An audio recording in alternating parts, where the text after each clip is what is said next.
Tumores óseos. Existen varios tipos de tumores óseos, es un tema bien importante a saber y sobre todo a sospechar para un diagnóstico y derivación adecuada.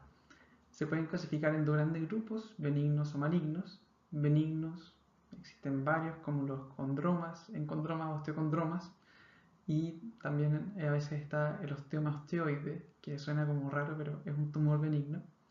Y malignos, es como se encuentra el osteosarcoma en primer lugar, el sarcoma de Ewing en los jóvenes, ya, en niños, y también está el tumor de células gigantes. Ok, vamos a ver algunas características y clínica de ellos. En primer lugar, los tumores benignos se caracterizan por no comprometer la cortical. ¿Ya? Benigno sin compromiso cortical.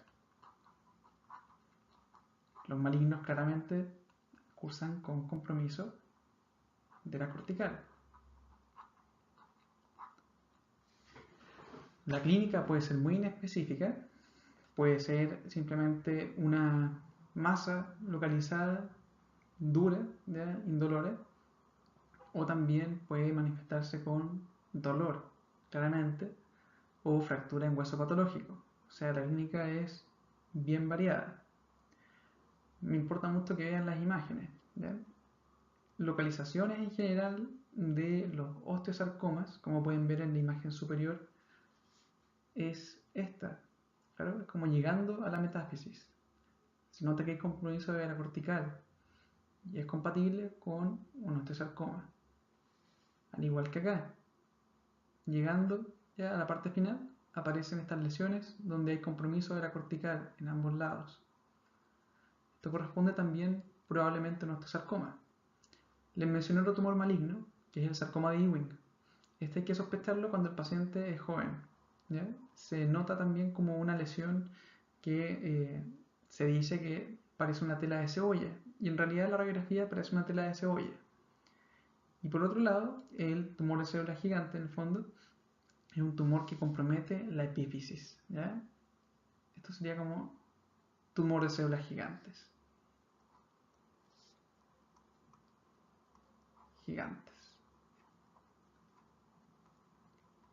Ahora, como pueden notar, en la radiografía de la derecha y la de abajo, la derecha en primer lugar, tenemos una lesión ósea que corresponde a una lesión quística, o múltiples quistes como un fibroma, que no compromete la cortical está indemne por ambos lados. Por lo tanto, más que saber la característica o el diagnóstico, es importante saber que es benigna. ¿Ya? O sea, eso es lo más importante como para empezar a actuar. Segundo, una imagen que produce dolor. ¿Ya? En general, este diagnóstico produce dolor nocturno y aparece muchas veces como causa de dolor lumbar en pacientes jóvenes, que es un tumor benigno conocido como osteoma osteoide.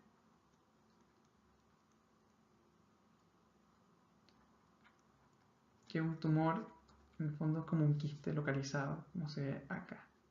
¿Ya? Esto es de rodilla, pero en general aparecen en la columna. ¿Ya? Conducta frente a un tumor óseo, en el fondo. Primero, lo sospechan con la clínica, que es inespecífica. Segundo, hay que tomar imágenes. ¿Ya? La primera imagen sería radiografía, pero claramente la radiografía no es el mejor examen y esto hay que complementarlo con una resonancia magnética y posteriormente una biopsia. Eso sería como el algoritmo de estudio de un tumor óseo. Recuerden, cuando esto se ha preguntado, lo más importante ahí es saber si es que hay o no compromiso de la cortical, ya que esto es una urgencia, o sea, no una urgencia, pero sí es bien importante derivarlo rápido, principalmente porque estos tumores en el fondo pueden tener mal pronóstico si son tratados tardíamente. Síndrome de hombro doloroso y manguito rotador en general. Hay muchas causas de hombro doloroso, por ejemplo la artrosis de hombro, pero en esta parte me quiero enfocar más al manguito rotador. En el manguito rotador, en el fondo, que está conformado por 4 músculos, los más afectados típicamente corresponden a dos. En primer lugar está el supraespinoso.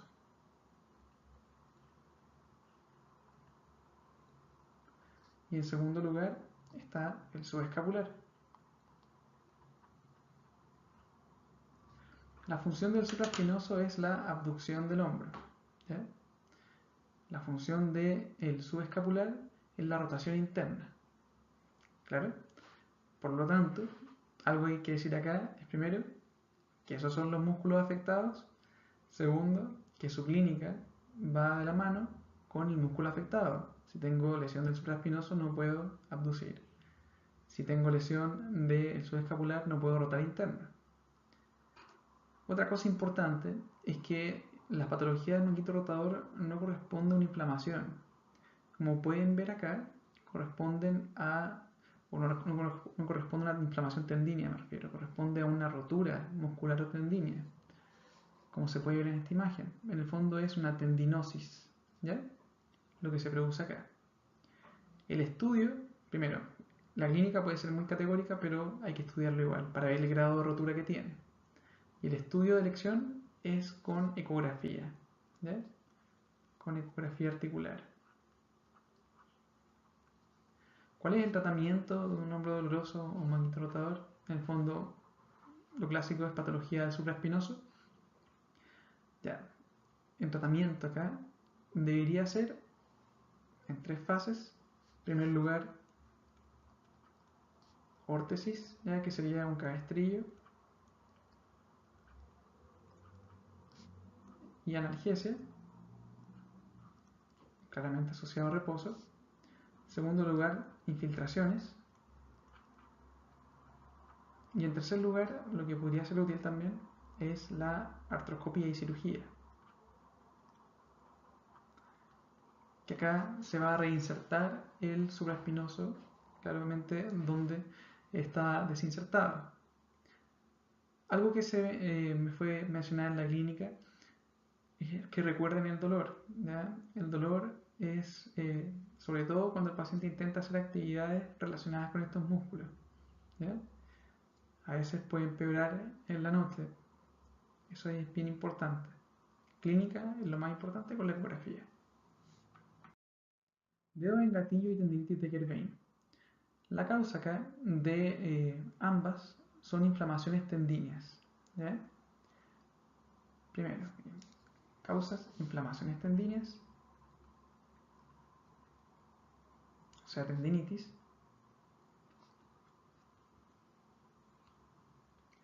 que generan en el fondo, son inflamaciones locales que generan unos nódulos, ¿ya? ¿Y qué ocurre? En los dedos en gatillo, como en la mano, en el fondo los tendones flexores profundos vienen por palmar, obviamente. En los dedos pasan a través de unas poleas, ¿ya? Puede haber atrapamiento de estos callos, en el fondo, o nódulos, en las poleas, y por lo tanto el paciente queda con dedo en gatillo. Él trata de cerrar su mano, la cierra y después abre y queda así. Cuando trata de abrir los otros dedos, le duele y aparte a veces también puede sentir algún sonido. ¿Claro? Dedo en gatillo. En la tendinitis de Kerbein, el problema está en uno de los tendones extensores del pulgar. ¿Claro? O sea, esto ya es por el otro lado, por la cara dorsal de la mano, de la muñeca en realidad. Acá lo importante decir es que no hay poleas, pero sí hay compartimentos extensores en la muñeca. Y los compartimentos extensores en el fondo pueden también atrapar a un tendón inflamado y provocar la tendinitis de Kerbein. Clínicas. Clínica de una tendinitis, de un dedo en gatillo, ya lo vimos, ¿ya? Recuerden, imposibilidad para realizar el movimiento de apertura completa de dedos. Clínica de una tendinitis de Kerbein es dolor, principalmente algunos movimientos del pulgar, sobre todo a la abducción del pulgar en el fondo, o poner el pulgar, hacer este movimiento. También tiene dolor a la radialización, ulnarización de la muñeca. Y esto se suma en una maniobra que se llama maniobra de Flinkenstein positiva, que es realizar lo siguiente. Ustedes toman su mano, ponen su dedo pulgar dentro de su palma, la cierran con los otros dedos, queda así, y luego hacen hacia adelante, claro, hacia ulnar. Esto les va a provocar dolor a ustedes, probablemente. Imagínense un paciente que tiene el tendón inflamado. Entonces, clínica, o se sospecha con la clínica, la conducta en estos casos es solicitar una ecografía en caso de duda. Conducta ecografía, si dudas.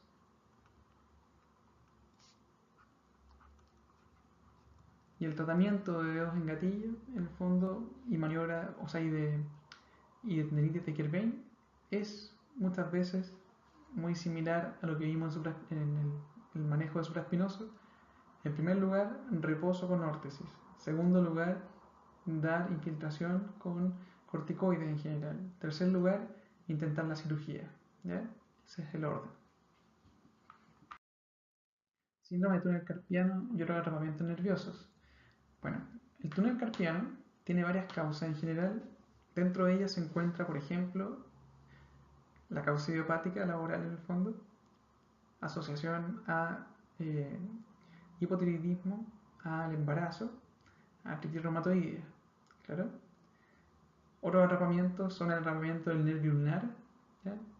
Que se atrapa en otro lugar, no en la muñeca. Y otro más sería la mialgia parestésica, que eso lo vamos a ver en neurología. Entonces, clínica de un túnel carpiano o lugar donde se atrapa el túnel carpiano, claramente es en el túnel del carpo, en el fondo, retináculo flexor profundo, ¿ya? Ahí se atrapa. La clínica es compromiso en el fondo de los tres primeros dedos, ¿ya?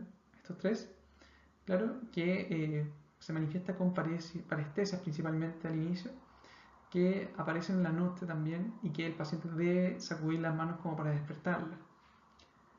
Atrapamiento del nervio ulnar se manifiesta ¿de qué manera?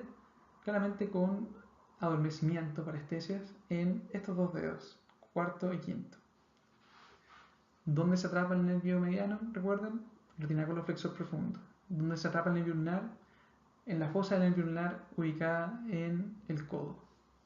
La clínica va a la mano con lo que mencioné recién, el compromiso neurológico.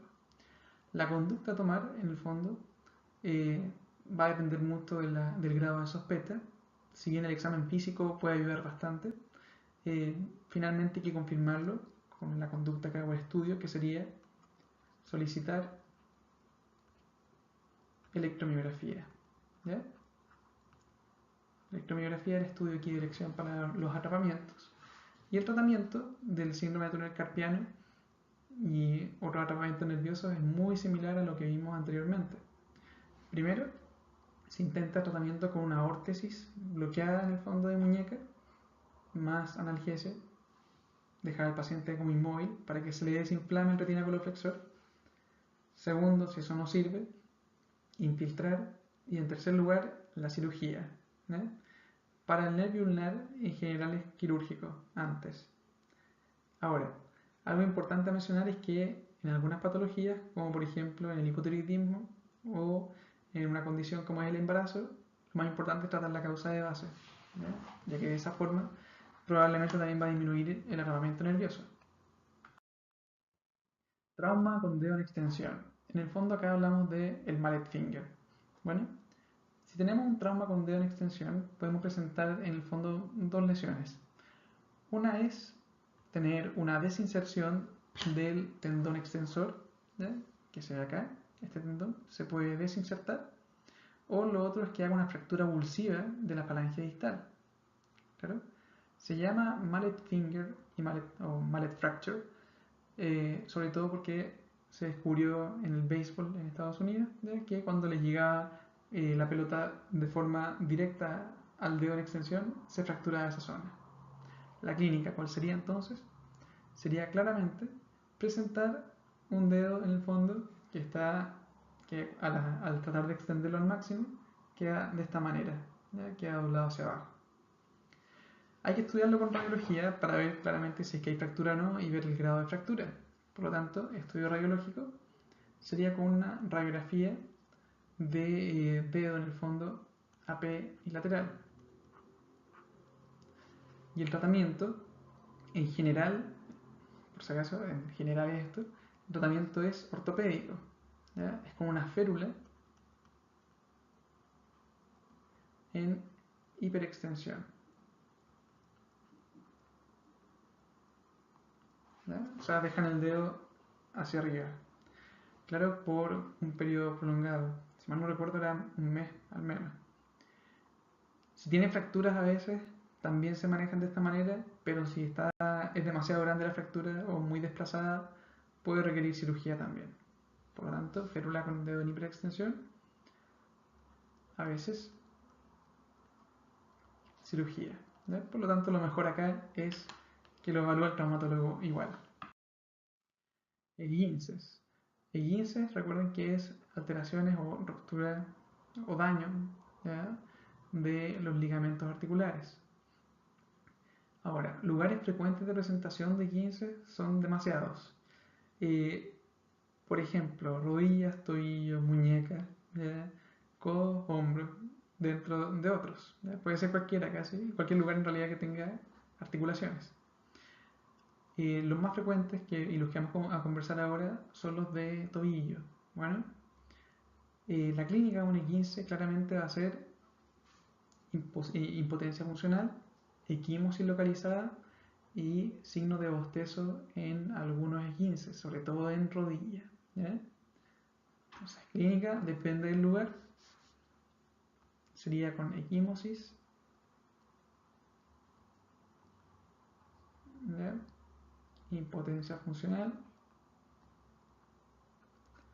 y como les dije, en algunos casos, como la rodilla, signo de bostezo.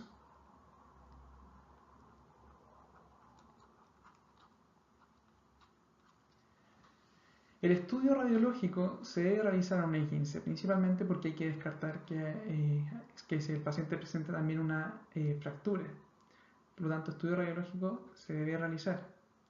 Y el tratamiento de un esguince tiene una sigla en inglés que es ARROS, ¿ya?, que en español se traduce como reposo. I de hielo, pero con H. Compresión y elevación. En ocasiones también, o no en ocasiones, además hay que agregar AINES a esto, ¿ya? Y ese sería el tratamiento. Esguince o fractura de tobillo. Bueno, acá sería importante mencionar algo, y es que los esguinces son por ruptura de los ligamentos y las fracturas de tobillo en general son avulsivas. Por lo tanto, algo que hay que recordar es como la anatomía normal del tobillo. Recordar que por el lado medial hay un ligamento potente entre la tibia en el fondo y el astrágalo. Por el lado lateral existen 3 ligamentos pequeños entre la fíbula o peroné y el astrágalo. Por lo tanto, si tengo uno muy fuerte, probablemente en ese lado tenga fractura, y si tengo 3 más pequeños, probablemente se rompan y produzcan esguinces. Entonces, el mecanismo, por una inversión forzada,